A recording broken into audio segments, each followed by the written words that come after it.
Welcome to Perry Smith's 90th birthday party.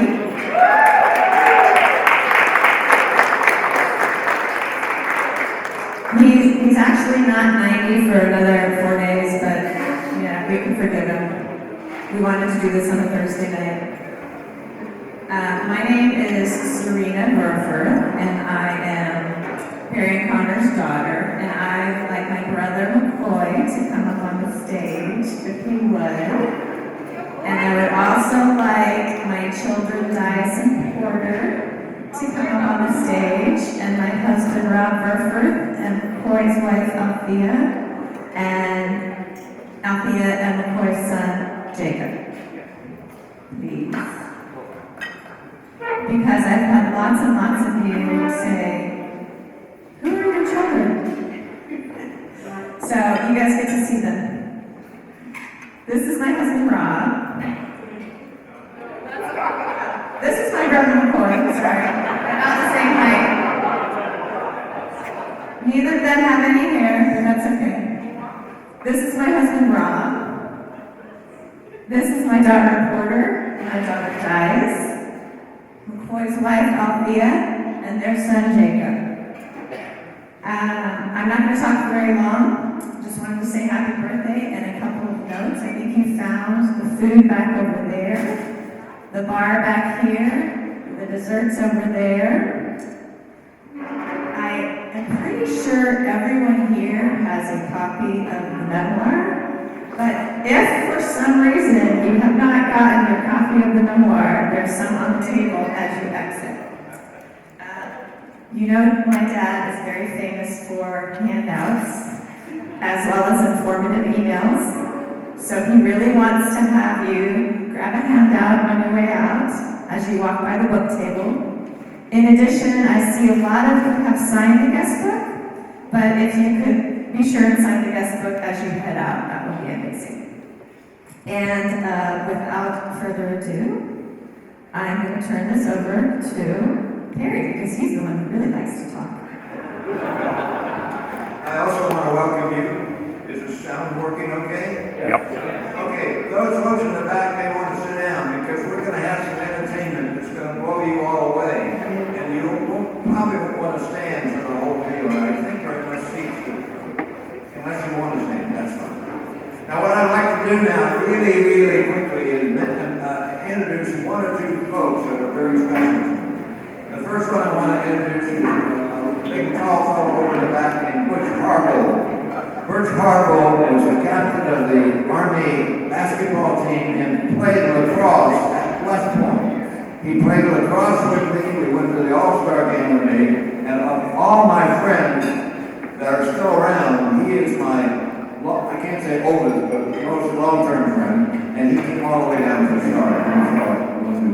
Other things, there are many relatives, common relatives and my relatives, but I want to focus very briefly before we have our special guest on the family on my side, which many of you do not know much about. You know the Dias family, most of you know the Cleckley family, but my family from my mother's side was the Porter family. And of course, our granddaughter is named Porter after that family. Well, it turns out that in the heritage of our family, there were a number of Porters who were really quite outstanding. As a matter of fact, there's a man here who knew some of those people, and I want to introduce him now. When I was a little boy, the President of the United States was Franklin Delano Roosevelt. Well, I asked Roosevelt to come, but he was tied up. So I was able to get another Roosevelt to come. So it's my great pleasure to present to you the 26th President of the United States, Theodore Roosevelt.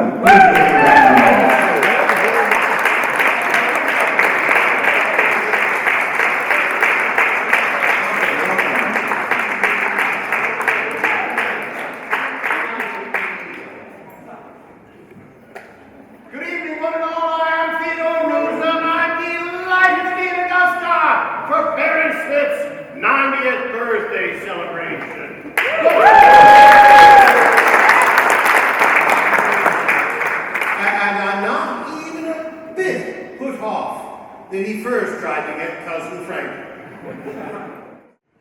Stanley Porter, a hero of the Revolutionary War. His son, David Rittenhouse Porter, 6 years governor of Pennsylvania, a Democrat. And his son, Horace Porter, a young man in the Civil War, would rise to the rank in that war of colonel. He first fought downriver at Fort Pulaski in 1862, the following year at Chickamauga, and in 1902, during my presidency, Horace Porter was awarded the Medal of Honor. We know here in Augusta the story of Connor's father, Jimmy Douglas, posthumously awarded the Medal of Honor for his sacrifice in the Pacific during the Second World War.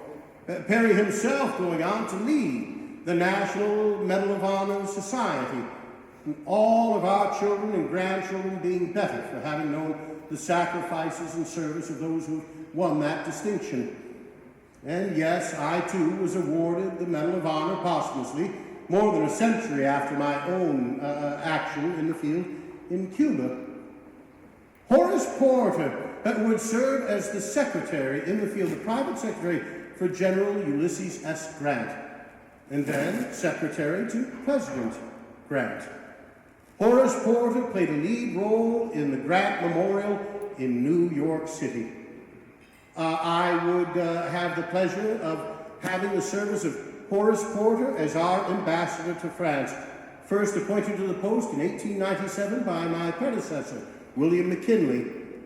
After the war in Cuba, the peace treaty was the Treaty of Paris, and Horace Porter, a man who helped to negotiate the terms with the vanquished Spanish. Horace Porter, in the interim, would also serve as the president of the Union League Club in New York City. Now, I know I'm on thin ice with the Georgia audience, but it was also true that Horace Porter was, after I called for its founding, served as president of the United States Navy League. Not bad for an army man.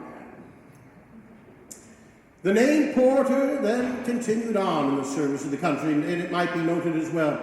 Horace Porter wrote a book. I know another fellow who likes to write books, and I like to read them too, especially when they're so well written and well composed and edited by wife and daughter. I wanted to title my program this evening, Now Listen Up.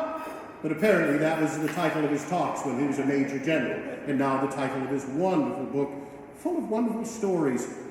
And you'll find that those stories are so very often about family. Well now, Dias, you've heard so much about your namesake, the hero for whom you're named, and now Porter, you've heard a little bit more about your name. McCoy's not with us this evening, but McCoy is here, and your son, the namesake as well. Francis Ross McCoy, Frank McCoy, like Archibald Butt, was one of my military aides at the White House. He would earn the Bronze Star in Cuba and another award in the Philippines. And Jacob, I just hope you know that, you all didn't take a surname from the Porter and the Smith family, and Porter, aren't you glad that you were not named Horace? But Jacob, one of my best friends when I was police commissioner in New York City, was the Dutch newspaperman Jacob Rees. I called him Jake. And he published a book called How the Other Half Lives. It was the first time that flash photography was used in the dark and dead tenement houses of the Lower East Side of Manhattan, where the immigrant workers were stuffed into deplorable conditions, terrible sanitation and such. And I think it's a wonderful thing to remember my friend Jake, and then to remember that this couple here and their children and their grandchildren are dedicated to the service of others, so very often others in need. It's help quietly given, whether through the Kiwanis or St. Paul's or through the History Museum, and just through the kindness of one man and one woman making their campground a better place for those who come in the future.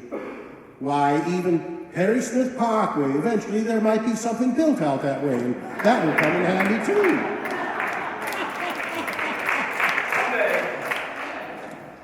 Well, this is a man who's quite humble. But we know that he's marched along with others in the long gray line from West Point. He was a fighter pilot with an F-4D, 180 combat missions over Vietnam and Laos. Commanded an air wing of F-14s in Bitburg, Germany, during a time when we had to show the resolve of Washington that the most effectual means to preserve the peace is to prepare for war.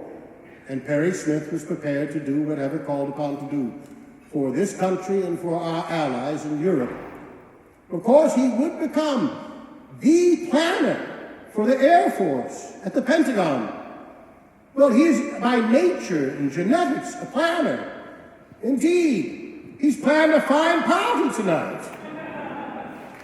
And we're all here to say thank you for giving us an opportunity to come together in fellowship, to share the joy that we have as being constituents and neighbors, friends and family of General Perry Smith and Connor Smith. Now, from Horace Porter, we eventually get down to the direct line of descendants who include Perry's grandfather, George Porter, and Mary Emily Porter Smith, Mepps. And now she gave General Smith the Smith when she married General Smith's father. But he's a Porter, and we are all Americans who are better off for the fact that the Porters and the Smiths and the Dyases and others have answered the call to serve their country. General Smith is not alone. There are others who have served. If you're sitting and you are a member of the United States Armed Forces currently, or a veteran of the Armed Forces, and if you're standing, if you'd give a wave. If you're sitting and you're a veteran, would you rise? If you're standing and you're a veteran, would you give a wave? We'd like to say thank you to all of our veterans in attendance tonight. There's a wave. Please stand. Don't be shy. Thank you kindly. Thank you kindly. Funny.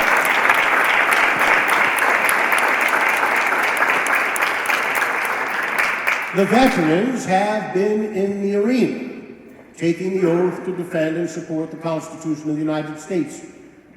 Well, every citizen in this room is called to be in the arena, to do good deeds, as is so reflected in the works of General Perry Smith and Connor Smith. So, continue in your good deeds, take heart and inspiration from this fine celebration, and realize that this is America, where no good deed goes unpunished. Certainly no good deed goes without its second-guessing, its Monday morning quarterbacking, its criticism. Persist in your good deeds, and when criticized, remember, it is not the critic who counts. Not the man who points out how the strong man stumbled, or where the doer of deeds might have done them better. The credit belongs to the man, and today to the woman who's actually in the arena, whose face is marred by dust and sweat and blood, who strives valiantly, who errs and comes short again and again, because there is no effort without error and shortcoming, but who actually does the deed, who spends herself in a great devotion, and who, in the end, at the best, knows the triumph of high achievement, and who, at the worst, if he fails, at least fails while daring greatly, that his place shall never be with those cold and timid souls who know neither victory nor defeat. If you've not yet read, now listen up, you'll find that very often the emphasis is placed upon what Perry believed to be some of his failures, where he came short. But it's in coming short and making the effort and failing and then getting back up again, dusting yourself off and getting in the fight again. That's where the great achievements have always come, from those who are persistent despite failure. Now, there's not much to be said about anything failing in this couple here and in their children or grandchildren. There's great hope for the future. How delighted I am to be with you here in beloved Georgia. Here in this beautiful history museum, which owes so much to the efforts of the Smith family, history is being kept alive. The history of this country will indeed be written by those in this room and by your children and grandchildren. And whether or not the son on the back of the seat at the Constitutional Convention was rising or setting, as Franklin mentioned. I do believe the sun is still rising over our republic, that the best days are yet ahead, in great part for the fact that we have wonderful examples of good citizenship and service, like those of Horace Porter and Jimmy Dias and Major General Perry Smith. Keep your eyes on the stars and your feet planted firmly on the ground. Believe you can, and you're halfway there. For your families, for Augusta, for Georgia, for our republic. Do what you can with what you have where you are. I was at the White House, one Senator bristled at my moralizing. He said, "Mr. President, you're preaching." I said, "Senator, you're right. And the presidency is a bully pulpit, too." Now, a governor's got a bully pulpit, a mayor's got a bully pulpit. And if this old dead president dug up from Young Cemetery in Oyster Bay, Long Island, can briefly use this bully pulpit for just one moment more, it's to ask all of you to join in singing a birthday celebration for General Perry Smith. Will you join me? Happy birthday to you. Happy birthday to you. Happy birthday, dear Perry. Happy birthday to you.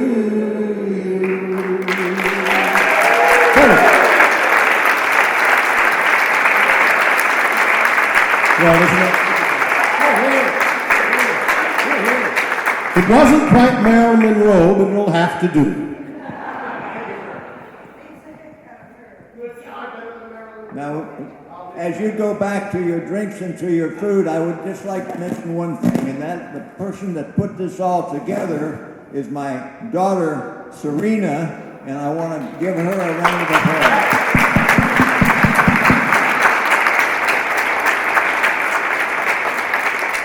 And have a good time. Stay as long as you want. If you haven't seen the museum, you can go see the museum, and we'll see you soon. And in 4 days, I will actually be 90 years old.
Thank you.